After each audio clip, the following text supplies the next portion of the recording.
ಅಕ್ಷರದವ ಸಾವಿತ್ರಬಾಯಿ ಪುಲೆ ಜಯಂತಿ ನಿಮಿತ್ತ ಯಲ್ಲಪ್ಪ ಬಾರದದಿನ್ನಿ ಹಾಗೂ ರವಿ ಪಿ ಅವರ ವಕೀಲರ ಕಾರ್ಯಾಲಯವನ್ನ ಮಾಜಿ ಶಾಸಕ ರಾಜ ವೆಂಕಟಪ್ಪ ನಾಯಕ ಉದ್ಘಾಟಿಸಿದರು.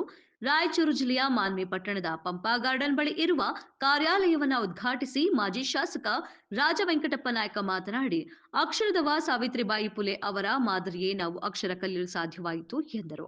ಯಲ್ಲಪ್ಪ ಬಾರದದಿನ್ನಿ ಹಾಗೂ ರವಿ ಪಿ ಅವರು ವಕೀಲರಾಗಿದ್ದು, ಸಾವಿತ್ರಿಬಾಯಿ ಪುಲೆ ಅವರ ಜಯಂತಿಯಂದೇ ಕಾರ್ಯಾಲಯ ಉದ್ಘಾಟಿಸಿ ಅವರ ನೆನಪು ಮಾಡಿಕೊಂಡಿರುವುದು ಒಳ್ಳೆಯ ವಿಚಾರ ಎಂದರು. ಮಗನ ಪರಿಶುದ್ಧಾತ್ಮನ ಹೆಸರಿನಲ್ಲಿ ಈ ಆಫೀಸ್ ಅನ್ನು ನಾವು ಉದ್ಘಾಟನೆ ಮಾಡುತ್ತೇವೆ. ಚಪ್ಪಲಿ